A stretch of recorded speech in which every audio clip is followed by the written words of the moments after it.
It didn't work out quite the way I expected. It's not a total disaster, but it's sort of okay. We were going to make a really nice black and white, elegant style platter, and we ended up with Hi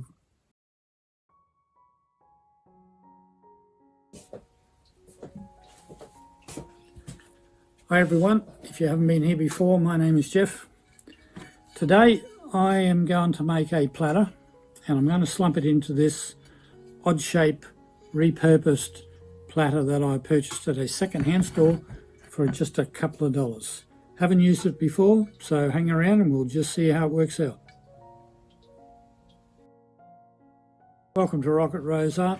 This little glass fusing project that we're doing today is all about really repurposing something or other that you've purchased, like I did, at a local second-hand store.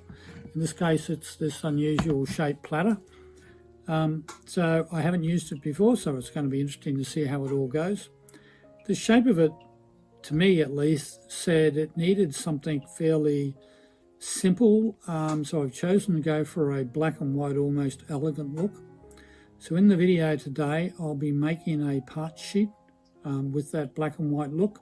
We'll then be cutting it up on my ring saw, reassembling it, fusing it, and then finally slumping it into this mold. Now, if you haven't been here before and you've got any questions, make sure you put them in the comment section below, along with any other comments you like. And if you like the video, please hit that like button. Don't forget, I will be doing project notes on this. You can get them free off of our website. There will be a link in the description below.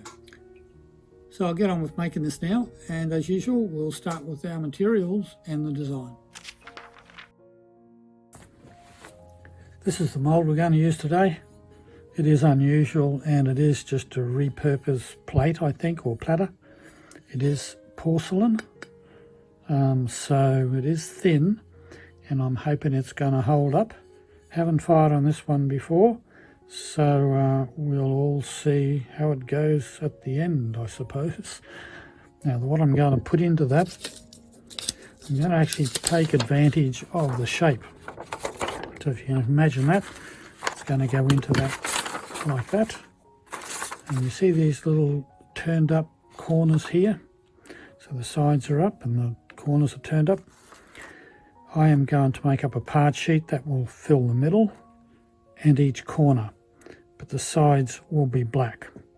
And then on the back side, there'll be reverse colours. So this will be a white part sheet with a black back to it, and these black areas will have white to them. So on the back, you'll see opposite colours.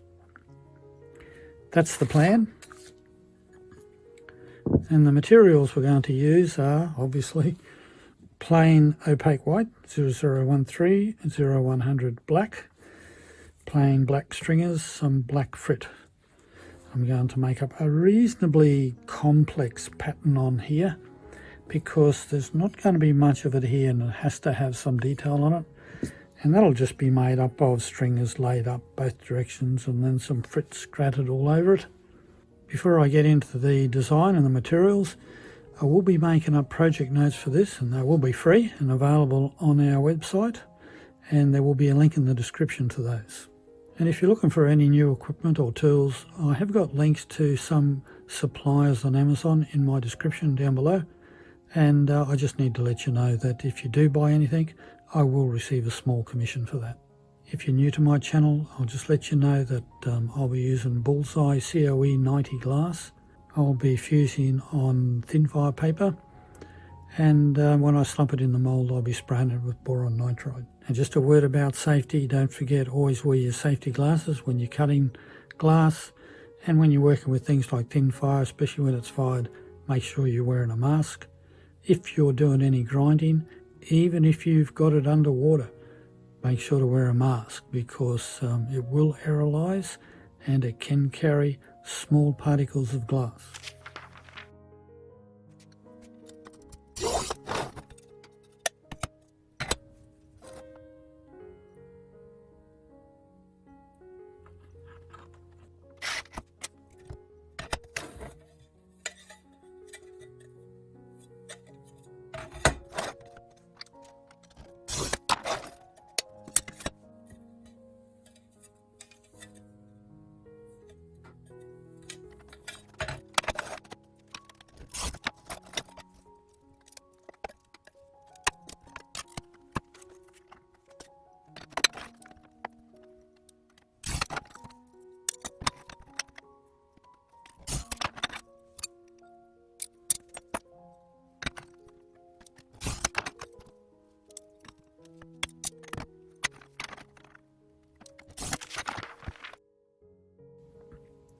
So I finished cutting up, and these are the two pieces for the part sheet. I've got my white on my black here, so I'm just going to use the stringers and the thread I've got over here and do some random pattern on there. I'll show you part of it, but after that I'll just finish it off and then show you the final piece.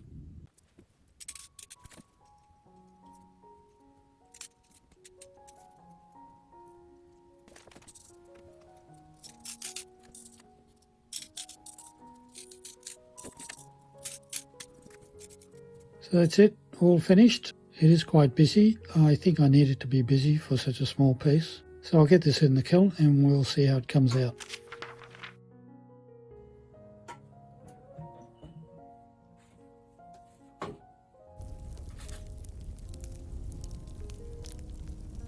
Okay, the part sheet is all fused up, and while it's a little busy, I think I'm quite happy with that. We've got a nice polish on it both sides, so just need to cut it up.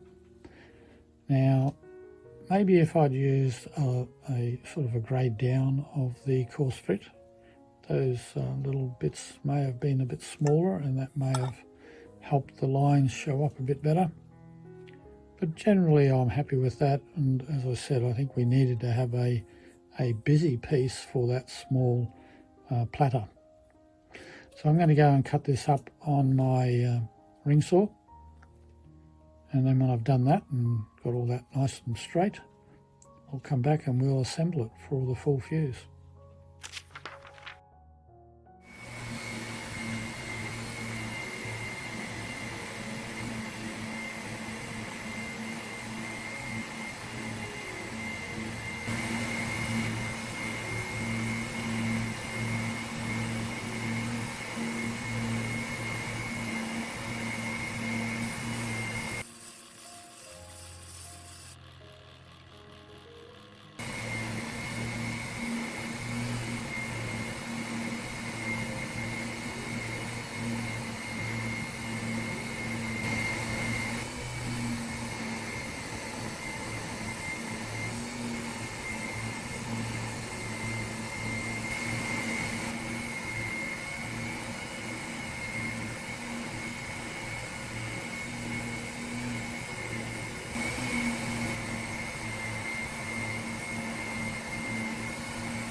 So I finished cutting, all the components are ready, and you can see them all here, the strips of white and black for the sides and the square pieces.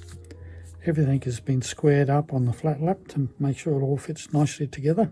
Now all this will go on the kiln face down, so it'll all be flipped over and dammed up to keep it all together. You could fire this as it is if you don't want to worry about doing that, and you should be fine because there's no real straight lines here to worry about. But personally I'll do it face down, and I don't mind doing an extra firing. If you don't have a flat lap like I have, you could use one of those little glass star grinders and square everything up. Just takes a little bit longer. Or you could even have just a flat surface with some corundum on it, fine grit, and square them up that way. Again, that'll just take a bit longer as well. Diamond hand pads would also work. It might be just a little bit harder to get that nice and straight. So I'll clean everything up now. I'll get it on the kiln shelf and dam it all up, and then I'll show you it before I put it in the kiln for a full fuse. So I'll just explain what I've done here. First thing, of course, is that I cleaned everything and put a layer of thin fire on the shelf, flipped everything over, kept it all oriented correctly, and then I've dammed it up around the sides, and I've got little strips of thin fire down between the glass and all the dams. So this is ready for the kiln. I'll put it in the kiln and we'll do a full fuse. Tomorrow when it comes out of the kiln, it may need a little bit of cold working, and my guess will need some fire polishing. Obviously if you'd fired this face up, you may get away with not requiring any cold working at all, especially if you didn't dam it. And it's just a bit of a gamble as to whether or not everything stays in place and it all fuses nicely for you. I prefer to do it this way. It just keeps any line straighter, and I don't mind the cold working and the extra fire polishing.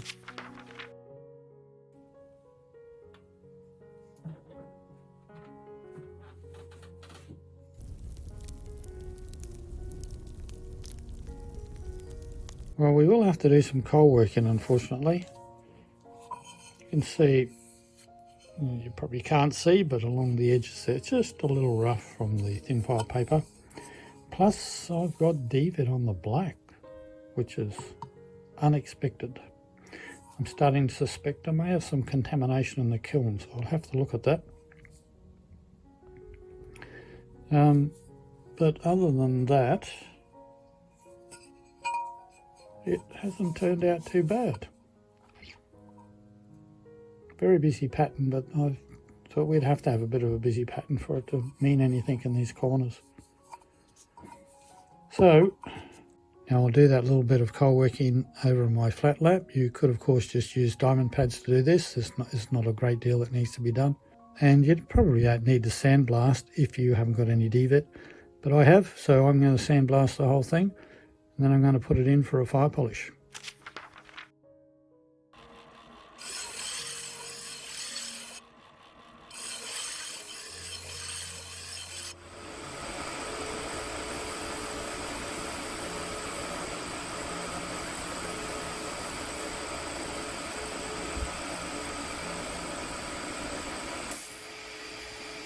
It's all sandblasted, done all the cold working, the edges have all been cleaned up. Taken off that DVIT on the back.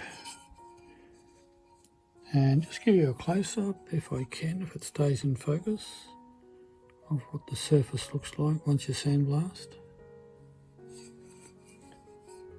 So I'll get that in the kiln now and we'll do a fire polish.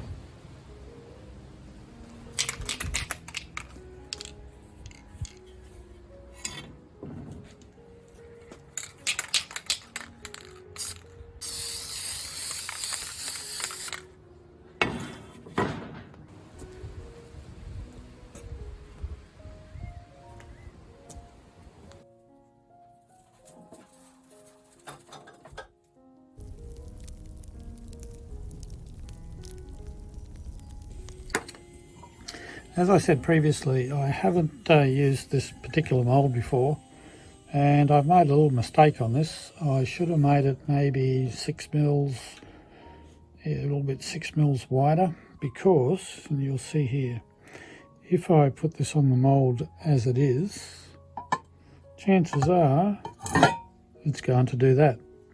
So as things heat up and expand, it's not going to sit even, so it should have been a little bit wider so it would sit evenly on those edges. I just made it too fine. But anyway, to get around that, I think, let's get this off, what I'm going to do is I'm going to grind a flat spot on the corners so it'll sit there a lot more evenly, and hopefully when that's slumped that will glaze over and it won't be so noticeable. That's about the only fix I can see, other than do something else with it. But other than that, it has turned out really nice. So I'll just grind those edges now and then we'll get back in the mould and hopefully we'll slump and it'll all work beautifully.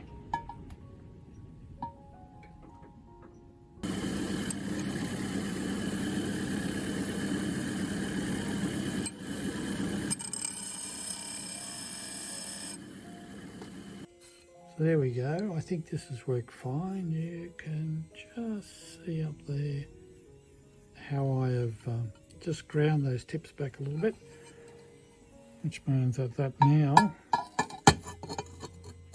will sit in there a lot more stable, and I don't think it's going to move.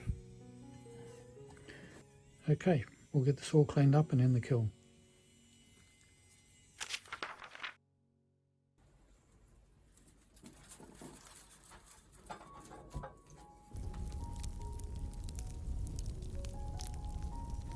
Yes, unfortunately it did move on the mould. Slipped off of the corners and went sideways down into the mould. So we've got a rather organic shape is one way of putting it. You can see it's sort of up here, down here. That's the way it should have been, up on the corners like that.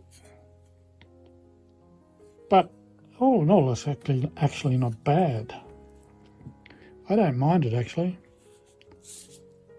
I did think about flattening it back out again and trying again, or at least putting it into some other mould if that one wasn't going to work.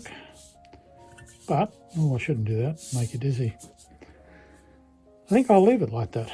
I think it's a nice, interesting piece, and it'll go into the gallery just like that. Well, that was just a little disappointing, not totally unexpected, and the end result is still quite nice. I think it's going to look good in the gallery. Just a couple of things about it. I think the pattern wasn't too busy. I think if it hadn't been that busy and we had, say, more white in there, those corners would have looked more just like white squares. And if I try that mould again, actually I will try that mould again, I will make the piece just a little bit bigger so that it sits on the points of the mould better. The mould itself worked fine and it did survive. I wasn't quite sure how it would survive in the kiln. So at some point I will try it again and we'll just see how it works. So that's it for today. I hope you enjoyed that. I hope it gave you some good information. And I know you can't give that one a go, but try and get something from the local second-hand place or something like that and give it a go. And I would love to know about it, actually. Let me know in the comments. So until the next time, I'll say bye for now.